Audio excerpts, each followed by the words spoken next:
Baik, perkenalkan nama saya adalah Hari Raido, staf pengajar dari Politeknik Negeri Malang. Ya. Sebagai tenaga pengajar, saya wajib memberikan pengetahuan kepada khalayak umum dan mahasiswa tentang prinsip-prinsip dasar ketika umum kecelakaan kerja di tempat kerja. Salah satu ilustrasi tentang pencegahan tentang kecelakaan kerja yang terjadi suatu peledakan di gedung bertingkat ya, yang mengakibatkan korban akibat daripada kayak peledakan dan kecelakaan kerja. Ini salah satu ilustrasi. Saya lanjutkan, yang kedua juga demikian, suatu ilustrasi atau gambaran lemahnya sistem kontrol yang terjadi pada suatu konstruksi ya. Di sana terjadi tidak adanya pengawasan yang baik ya, sehingga menimbulkan kecelakaan kerja yang menimbulkan kerugian ya, kerugian materi ya. Di sini terjadi suatu K3 yang mengakibatkan kerugian material. Kemudian ilustrasi yang berikutnya adalah kejadian bahaya peledakan dan kebakaran ya, suatu industri besar ini yang tentunya mengakibatkan kerugian yang cukup besar, terutama kerugian baik materi atau non materi, bahkan kerugian terjadi pada manusia itu sendiri. Selanjutnya ada beberapa pengertian tentang kecelakaan kerja ya, berdasarkan Permen nomor 3 ya, tahun 1998. Ini adalah pengembangan daripada Undang-Undang nomor 1 tahun 1970, di mana suatu kejadian tidak dikehendaki ya, dan tidak diduga tentunya akan menimbulkan korban manusia ataupun harta benda. Nah, ini harus dihindari. Kemudian kejadian berbahaya adalah suatu kejadian yang potensial, artinya dapat menyebabkan kecelakaan kerja, bahkan menimbulkan penyakit kerja yang beraneka ragam ya, akibat daripada beberapa potensi yang timbul tadi. Jadi setiap kegiatan selalu menimbulkan potensi akibat kerja yang cukup berbahaya, dan ini harus dihindari ya, akibat kesalahan daripada manusia itu sendiri. Selanjutnya, tujuan daripada K3 itu sendiri adalah melindungi para pekerja dan orang lain di tempat kerja. Itu yang prinsip dasarnya ya. Kemudian menjamin agar setiap sumber produksi dapat dipakai secara aman dan efisien. Ini penting untuk dilakukan, baik itu di dunia industri ataupun dunia yang lain, juga dunia pekerjaan. Ini penting guna menjamin proses produksi berjalan dengan lancar. Ini tujuan utamanya. Jadi ada slogan yang mengatakan utamakan keselamatan dan kesehatan, itu penting sekali. Saya lanjutkan ya. Kecelakaan di tempat kerja ya. Di dalam analisis kecelakaan di tempat kerja itu ada beberapa hal penting ya, yang harus diketahui oleh semua ya, semua karyawan atau bahkan para mahasiswa juga bisa.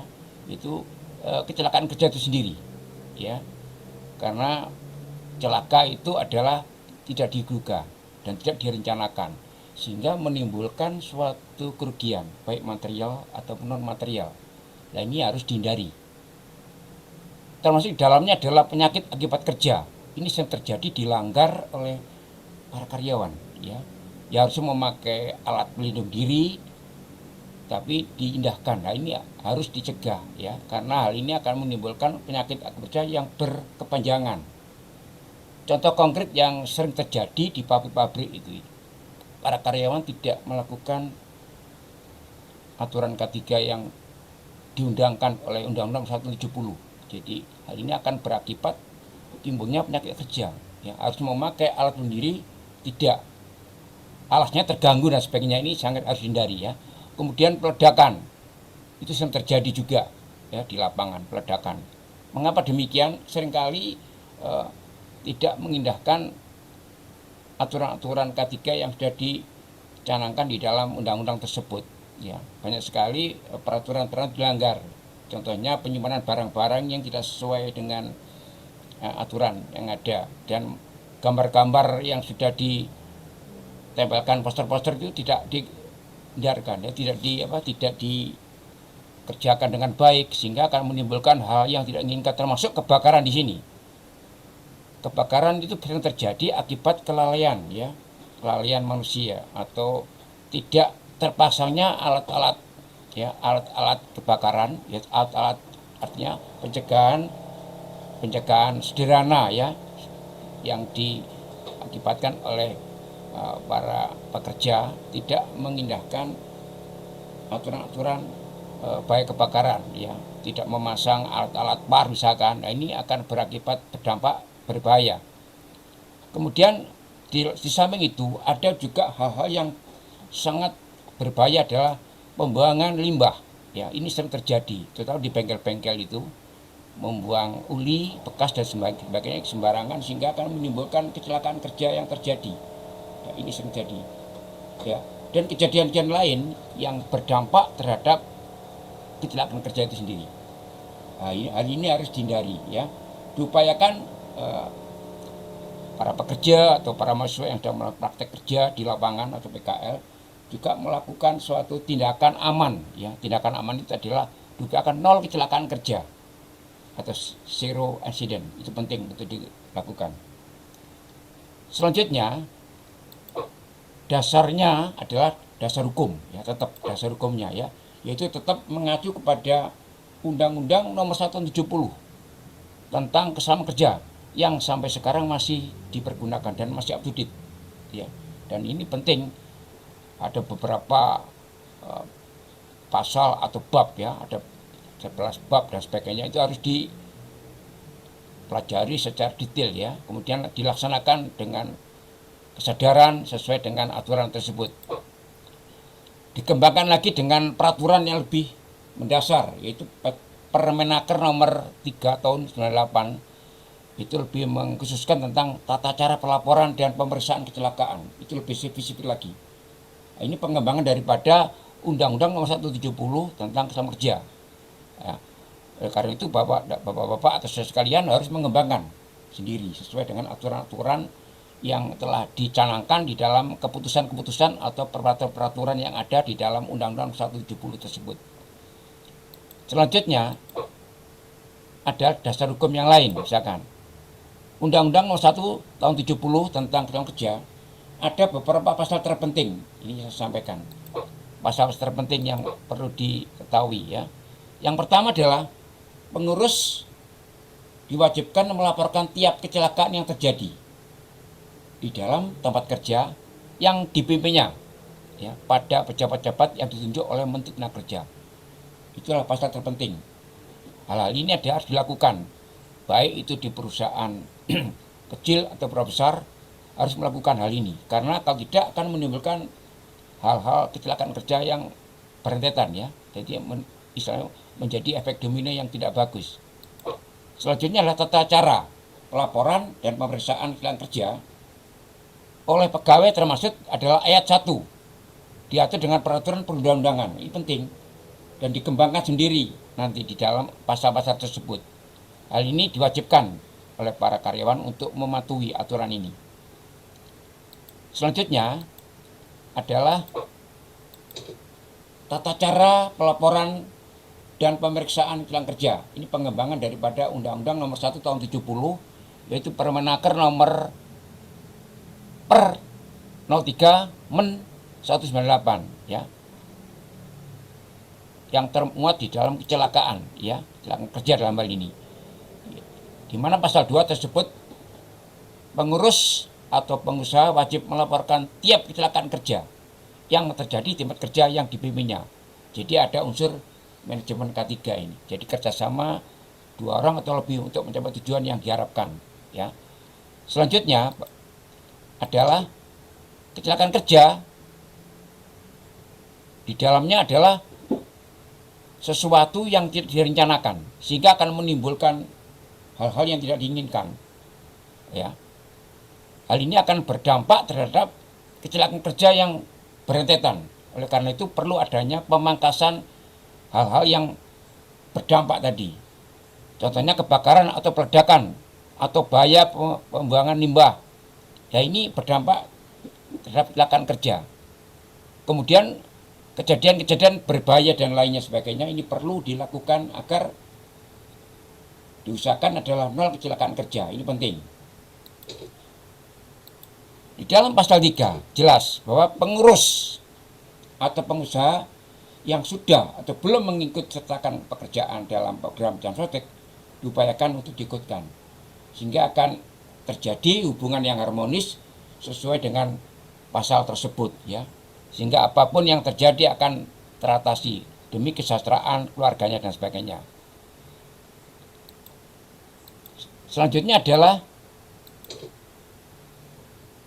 pasal 4 dilaporkan secara tertulis, ya, kepada Dinas Tenaga Kerja, ya, dalam waktu 2x24 jam sejak kejadian dengan bentuk formulir yang isian, ya, isian formulir dilakukan kemudian dilaporkan kepada Dinas Tenaga Kerja kejadian kecelakaan yang terjadi di perusahaan itu sendiri. Oleh karena diperlukan suatu kegiatan rutin pembuatan laporan secara berkala. Ini penting, sehingga kejadian-kejadian yang berdampak tadi akan dapat diatasi secara real, ya. Selanjutnya dapat dilaporkan secara lisan, ya, ini penting juga. Sebelum dilaporkan secara tulis, ini penting karena hal ini akan mengatasi lebih dulu kejadian kecelakaan kerja yang terjadi di perusahaan itu sendiri. Kemudian pasal 5 jelas di situ, pengurus atau pengusaha yang telah mengikut sertakan pekerjaan dalam program Jam Sostek, ya, pelaporannya sesuai dengan peraturan, ya, Kementerian Tenaga Kerja per nomor 05 Men 1993. Ini harus dipelajari secara utuh, ya, karena itu sudah tertuang di dalam Jam Sostek itu sendiri. Pelaporan penting untuk dilakukan kepada para pengusaha atau pengurus agar dapat diketahui kebenarannya, ya. Kemudian yang kedua, pengurus pengusaha yang belum mengikutkan sertakan pekerjaan dalam program Jam Sostek, ya, yang tidak sesuai dengan per nomor 04 wajib untuk diikutsertakan, sehingga kesejahteraan para anggotanya, keluarganya akan terpenuhi, ya. Itu penting, ya, sehingga kalau terjadi kecelakaan kerja maka akan diatasi secara baik, itu, ya, secara baik, ya.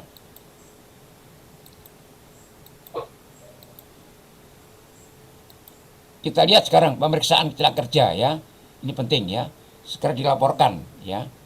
Kemudian yang kedua, ya, harus mengikut sertakan kantor dinas, ya. Kemudian pemeriksaan, kemudian mengkaji, ya. Ada beberapa formulir-formulir yang harus diisikan. Di sana sudah ada form-form yang harus diisi, kemudian dilaporkan kepada Dinas Tenaga Kerja, baik kota atau kabupaten. Apa-apa yang menjadi pemeriksaan atau kajian-kajian yang bisa dilakukan dan melaporkan sesuai dengan form-form formulir yang telah diisikan. Sedangkan susunan analisnya itu sudah jelas. Diharapkan perusahaan juga harus membuat suatu analisis laporan secara berkala, ya. Ini penting, ya.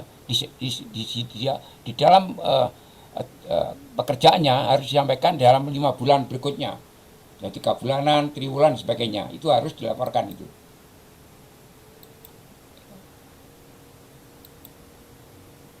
Kemudian dari dinas provinsi, ya, kalau kita sekarang itu provinsi atau dinas provinsi, ya, tetap akan mendapatkan tembusan yang hasil dari Dinas Tenaga Kerja yang dikaji beberapa pemeriksaan tadi. Jadi tembusan disampaikan kepada kantor wilayah, ya, setingkat provinsi, dan itu harus segera, ya, dan itu dibuat secara form yang sudah ada, tinggal mengisi saja, dilaporkan ke sana, ke Dinas Kangen Depnaker Provinsi. Selanjutnya dari hasil-hasil kajian yang baik dari Dinas Kota atau Dinas Depnaker Provinsi, nanti akan mendapatkan suatu teguran dari Menteri, dalam hal ini pejabat yang berwenang, apakah pemeriksaan setiap perusahaan itu bisa dilaporkan. Hal ini akan menjadikan perusahaan akan menjadi sehat, ya, menjadi sehat. Karena kalau tidak akan berdampak terhadap bahwa perusahaan ini liar, ya, perusahaan liar tidak boleh. Dan hal ini harus ada kerjasama antara Dinas Tenaga Kerja, minimal itu sudah harus dilakukan di sana, ya. Dan laporan-laporan harus real, apa-apa yang harus dilakukan. Kalau tidak akan berdampak, nanti akan menjadi teguran lagi. Ada beberapa form di sini, ya, formulir ya, pemeriksaan dan mengkaji, ya. Kemudian ada penyakit kerja apa yang dilakukan, peledakan sampai kepada yang lainnya, ya. Kepada yang lain artinya di sini ada mungkin ada kesehatan lingkungan yang kurang bagus, mungkin adanya bahan-bahan yang berbahaya, limbah-limbah yang mengakibatkan kecelakaan kerja, ini harus betul-betul dikaji betul, ya.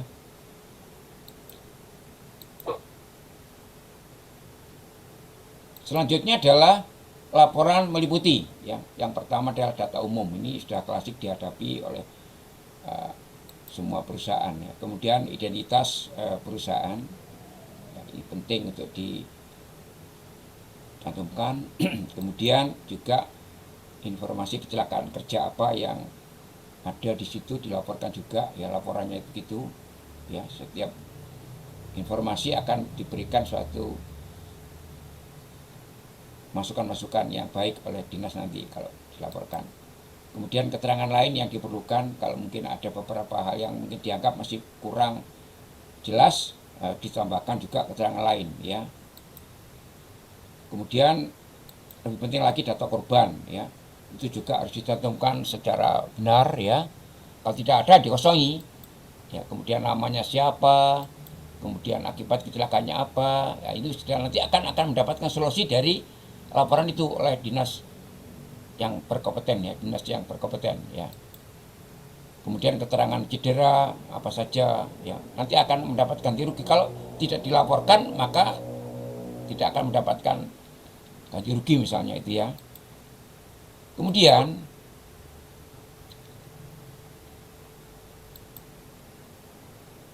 fakta yang dibuat, ya, lanjutan tadi fakta yang dibuat ini, ya, fakta dibuat, ya.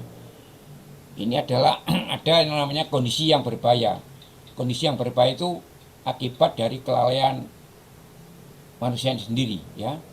Dibuat sedemikian rupa dengan beberapa keadaan yang real, ya. Lalu tindakan apa saja yang ada di situ disebutkan di dalam, harus dibuat juga, ya. Ya, hal ini akan mempermudah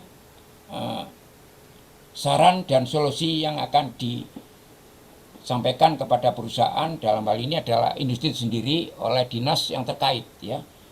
Saran-saran yang perlu dilakukan, ya, itu penting. Kemudian urian terjadinya kecelakaan, ini bisa memberikan dalam bentuk urian itu dalam bentuk bisa membuat flowchart atau membuat gambaran singkat tentang kejadian kecelakaan itu sendiri, diceritakan secara bisa secara kualitatif, ya, cerita. Lalu sumber kecelakaannya itu juga demikian harus dijelaskan secara detail, gitu, ya. Dengan demikian nanti akan diberikan saran solusi yang terbaik, ya. Selanjutnya tipe kecelakaannya yang kayak apa, ya, kan bermacam-macam itu, ya, tipe-tipe kecelakaan di situ. Tipe kecelakaan itu bisa berupa mungkin terpeleset, ya, mungkin tertindas, mungkin sebagainya. Ini harus betul-betul dijelaskan secara real tipe kecelakaannya itu, ya. Selanjutnya penyebab kecelakaan itu juga demikian, karena penyebab kecelakaan ini bisa terjadi bermacam-macam, ya. Ada beberapa hal yang bisa diambil contoh kecelakaan di tempat kerja di pabrik-pabrik, ya, besar, ya, pabrik gula misalkan, kemudian pabrik-pabrik pembangkit dan sebagainya, penyebab kecelakaan beraneka ragam. Oleh karena diharapkan di dalam laporan harus betul-betul menjelaskan secara jelas tentang penyebab kecelakaan itu sendiri. Dengan demikian, maka secara singkat bisa dibuat suatu solusi yang terbaik oleh pimpinan. Kemudian syarat yang diberikan apa saja, ini perlu dibentuk ya, syarat apa saja yang diberi. Sehingga dengan demikian akan terjalin kerjasama yang baik ya. Apa-apa yang diperlukan oleh perusahaan dan dinas akan memberikan saran yang baik ya kepada perusahaan itu sendiri, sehingga pencegahan kecelakaan kerja dapat dihindari. Sedangkan tindak lanjut atau follow up ya adalah memberikan suatu solusi yang terbaik ya, dengan harapan bahwa kecelakaan kerja dapat dihindari dan dapat ditekan seminim mungkin ya, itu penting ya, karena kalau tidak akan berlanjut ya. Kemudian hal-hal yang perlu dilaporkan adalah mungkin ada beberapa karyawan yang mungkin terjadi kecelakaan kerja yang sangat fatal, kemudian mereka dipindahkan ke tempat lain sehingga akan menjadi tetap produktif ya. Tidak boleh semena-mena melaporkan bahwa setelah kecelakaan dihentikan pekerjaan, tidak dibenarkan. Mereka ditempatkan lain sehingga akan menjadi produktivitas yang setinggi-tingginya. Dari paparan tadi ada beberapa latihan ya, sesuai apa yang tadi saya sampaikan. Perlunya latihan soal diperuntukkan kepada yang ingin mendalami ya. Setelah saya jelaskan secara detail tadi, secara singkat, secara sederhana, maka saya harapkan bagi yang mendalami ketika umum, coba ya ambil contoh kecelakaan kerja yang pernah terjadi di tempat kerja, yang kemudian dijelaskan secara singkat proses terjadinya kecelakaan kerja tersebut, yang kemudian selanjutnya didiskusikan dengan teman seprofesi ya, atau keilmuan yang lain, agar mereka memberikan nilai dan saran yang konstruktif, sehingga apa yang terjadi di lapangan tadi bisa diterapkan dan dibahas secara berkelanjutan dan nyata ya, dan dapat dihindari sesuai dengan semboyan adalah zero incident. Terima kasih, mudah-mudahan apa yang saya berikan bahasan ini dapat memberikan kontribusi nyata terhadap saudara sekalian. Sekian, terima kasih.